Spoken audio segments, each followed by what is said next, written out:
Hello everyone, welcome back to my channel, or welcome to my channel if you are new. My name is Naya and I do videos that are about budgeting and savings.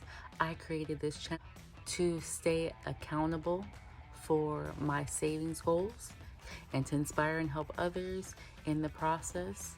In this particular video, I'm going to show you how to create durable, long-lasting, inexpensive, easy cash envelopes that are inspired by the David Ramsey's budgeting. These are the envelopes. If you want to learn how, stay tuned for the rest of the video. All right, and the cash envelopes will look like these. Now, I'm gonna show you a quick way to make it using either tape or you can use staples. This one's stapled, this one's taped, and the one that's taped, I taped around on the inside open, or I staple the same way, inside open, or you can leave just the top open. It depends on your style, and this way. So all you need is a pack of these, which you can get again from a Dollar Tree, which will give you 9 for each pack. So there's different styles, different colors. It comes to pack 3, and you need a pair of scissors, good scissors, tape, or staples, depending on which one you want to make.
On this side, see, gas bill. Well, I thank you so much for watching. I will see you guys in the next video. Comment down below your thoughts and was this helpful to you? And thank you so much for watching. See you in the next video. Bye, guys.